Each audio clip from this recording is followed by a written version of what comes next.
It got me all relaxed, which is a good thing.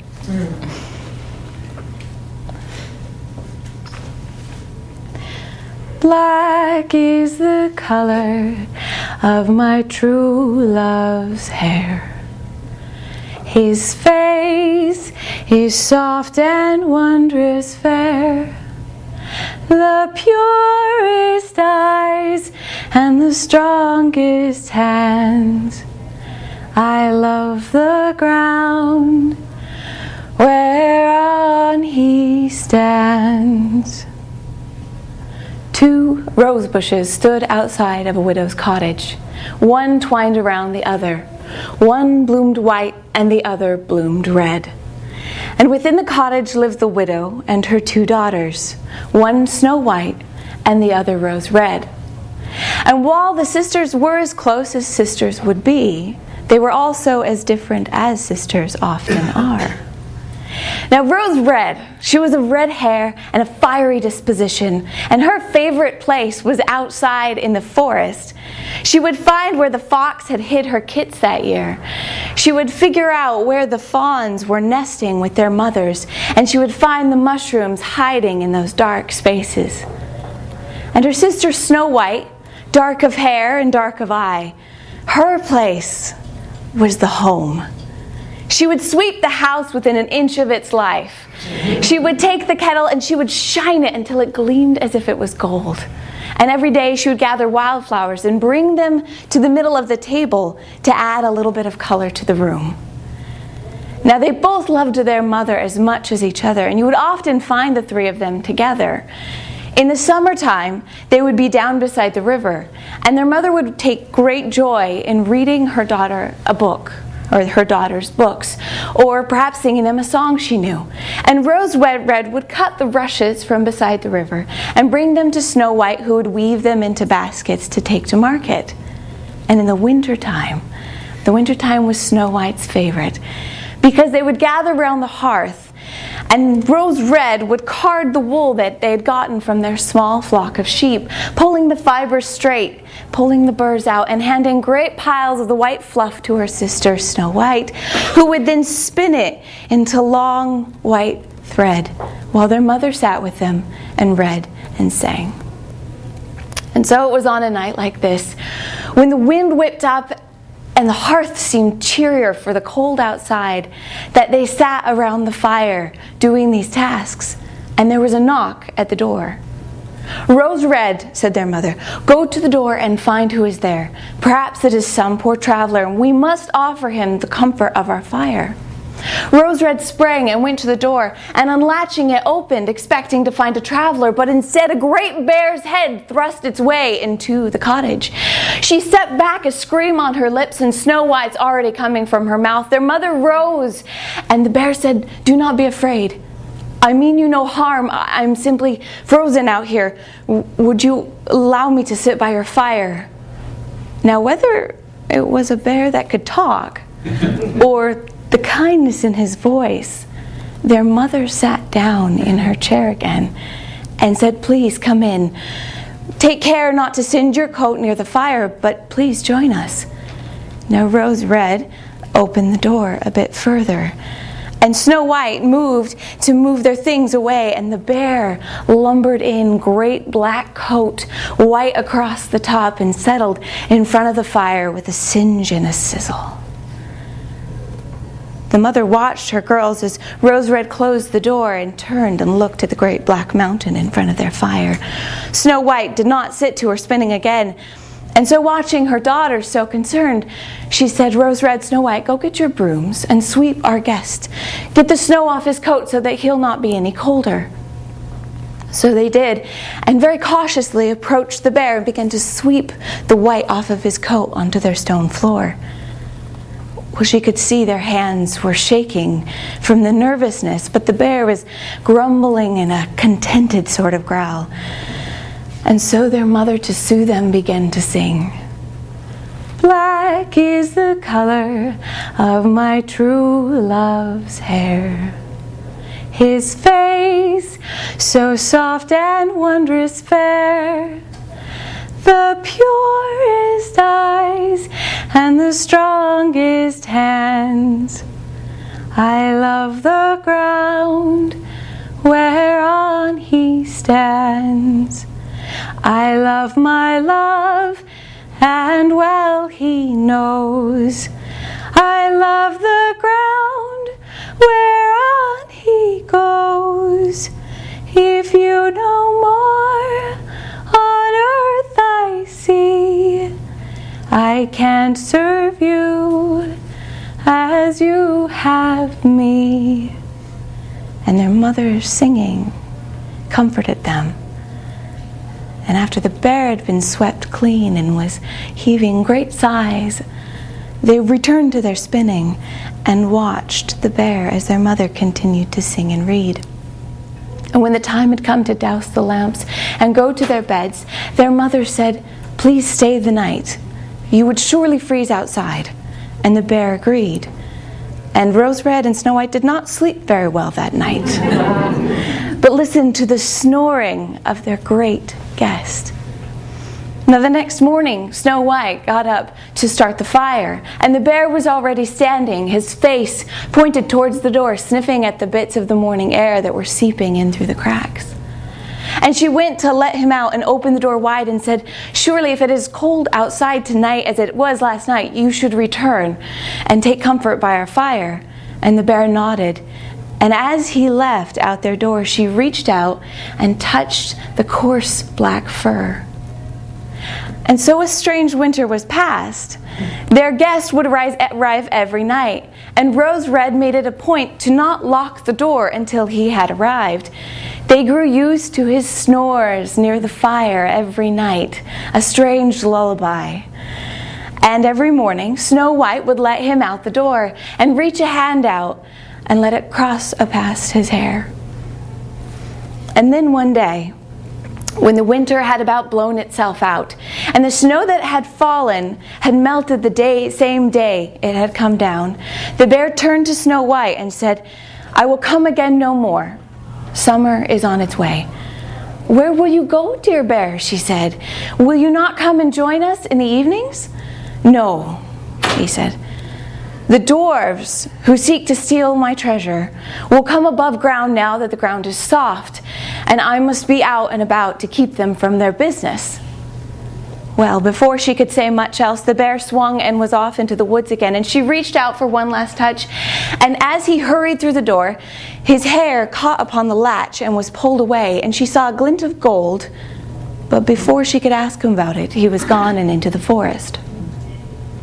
She told her mother and her sister of the bear's departure, and while they were sorry to see their guest go, spring has its busyness. There were the lambs, there was the garden, there was the preparation for the coming summer, and so they were all quite busy. And then came the day that Rose Red could stand it no longer. She came to her sister Snow White and said, "Leave your broom. The forest is singing to me, and I can bear it no longer. Come, we should go gather firewood. We need it." And Snow White, having spent almost enough time in the house, left her broom. And they went into the forest. And they gathered sticks, and they looked to see where the robins had placed their nests this year, and to see what fresh green shoots were starting to come up. And as they went about, they came across a fallen tree, and they heard a strange noise. And at the end, they saw something hopping and jumping around. And as they came around the back of the tree, near the root and the trunk, they came across a very strange sight. There was a man, a very small man, about the size up to their knees, who had a very long beard, about as long as he was tall. And he somehow was stuck to the tree, and he was pulling at the length of his beard and hopping about like a dog on a leash. And the girls stood and watched him. And then one of them said, "What are you doing?" And his face turned towards them, and it was wrinkled, and his eyes were hard as stones. And he says, "What does it look like I'm doing? I'm stuck. Are your boots and your heads filled with stones, or are you going to come help me?" Well, the girls, being kind-hearted, Rose Red went to pry apart the tree, and Snow White began to tug at the beard. And Rose Red said, How did this happen?" And he said, "Well, I was chopping wood for my fire, and I drove my wedge in, and it slipped, thus catching my beautiful beard and leaving me at the mercy of you two ninnies." Well, they continued to try to pull, and Rose Red said, I will go get help. He says, what good will that do? There are already 2 of you too many. Well, Snow White said, wait, let me think for just a moment. Oh. And then she reached into her apron and she pulled out her sewing scissors, and before the dwarf could say anything, she snipped off the end of his beard.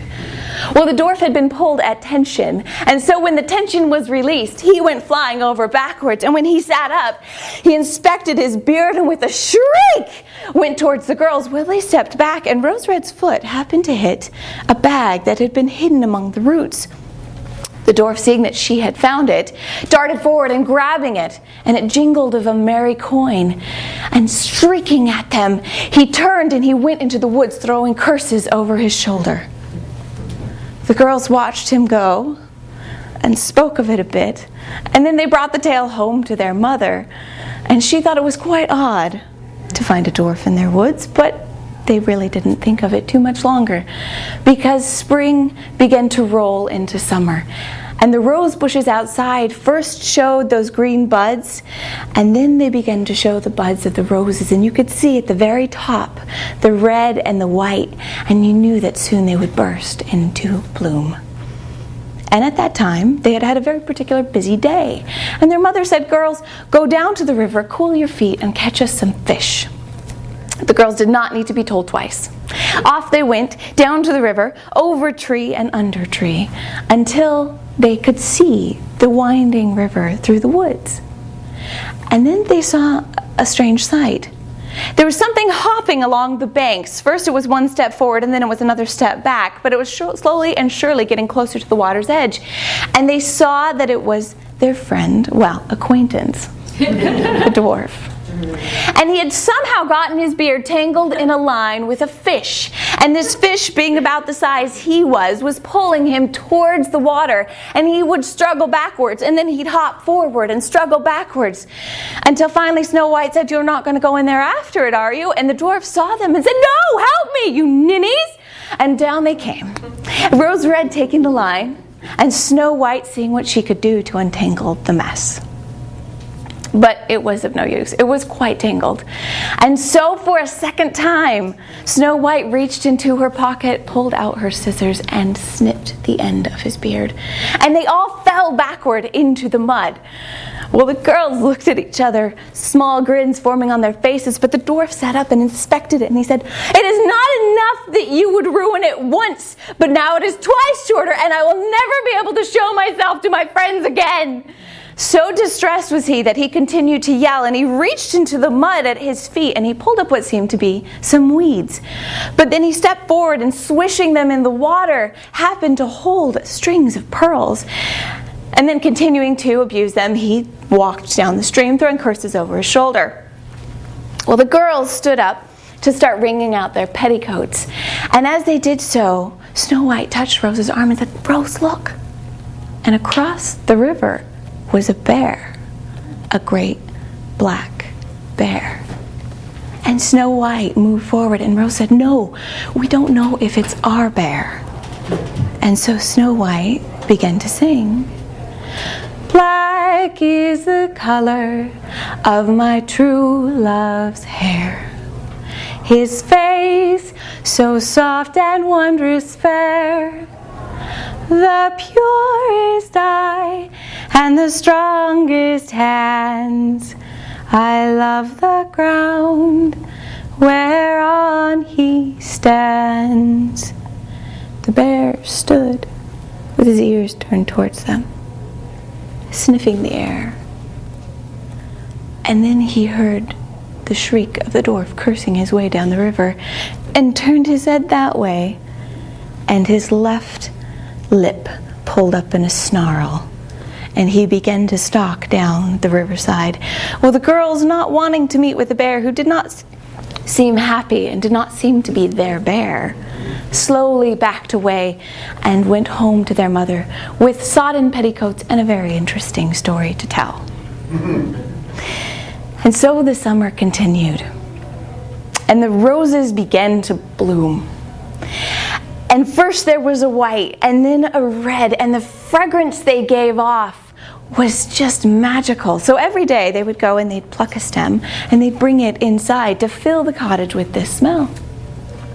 And so one day, their mother called them and said, "Girls, go into town and get some needle and some thread and some ribbon. It is time to do our mending."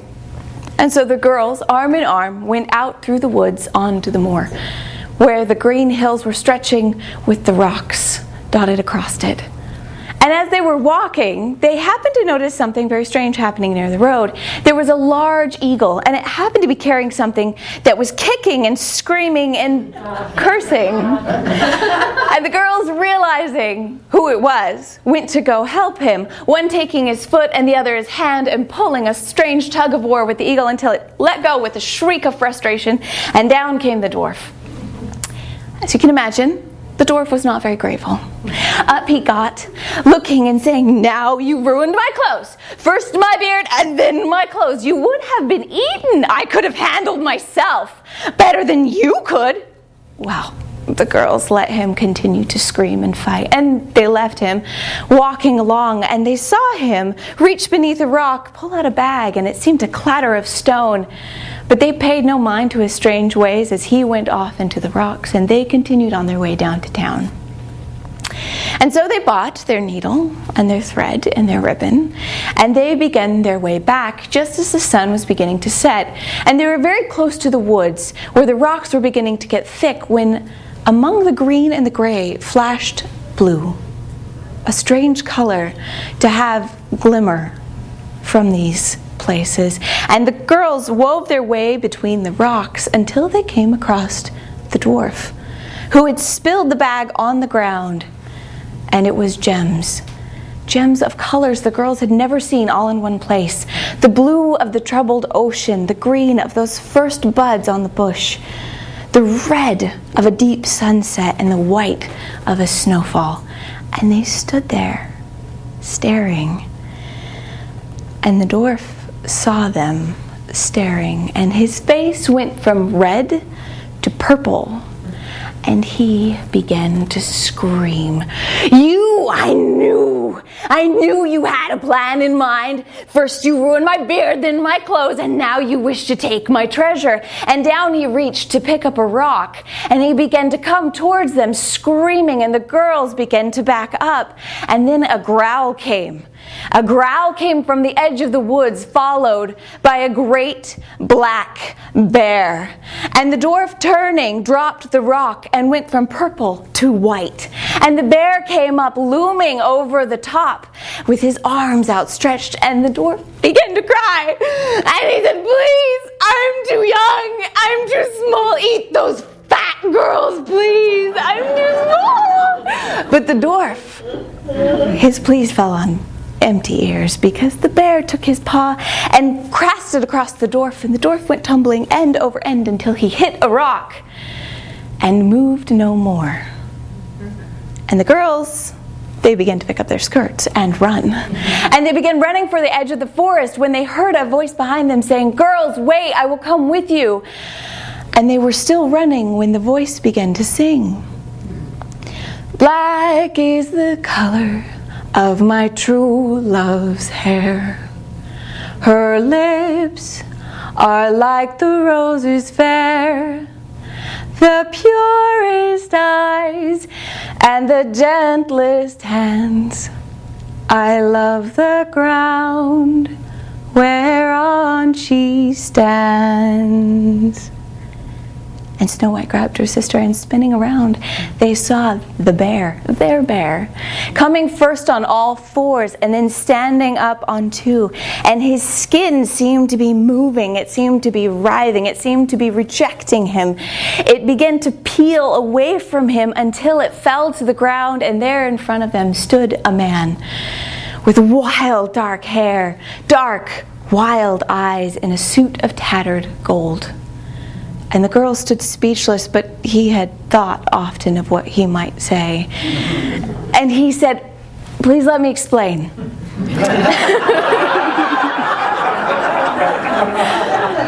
"My brother and I are lords of a neighboring province. And as we were riding one day, we came across this dwarf who demanded our treasure. And we would not give it to him. So he cursed us to wear the skins of a bear until we could defeat him. And he continued to steal our treasure, and we continued to hunt him. And as some know, a dwarf keeps his magic in his beard. And because of your kindness to him, Snow White, you shortened his magic, and thus freed us to find him and so defeat him. Well, with some of it explained, the girls invited him home to meet their mother. And while their mother was pleased to have such a fine guest in the house, she insisted she give him a haircut and make him a new suit of clothes. And so refreshed, he went into the woods to find his brother. And he brought out another young man, wild of hair, wild of eye, perhaps more wild than he was, as he had not spent any year in the comfort of humans. And as these stories often go, Snow White happened to marry the bear that stayed with them all winter. And after some mutual taming, rose red, and the other brother also wed. And the four of them went with their mother to the Lord's palace. And they brought their rose bushes with them, planted them on either side of the gate, where they grew up and around the gate, twining one around the other, one blooming red and the other blooming white.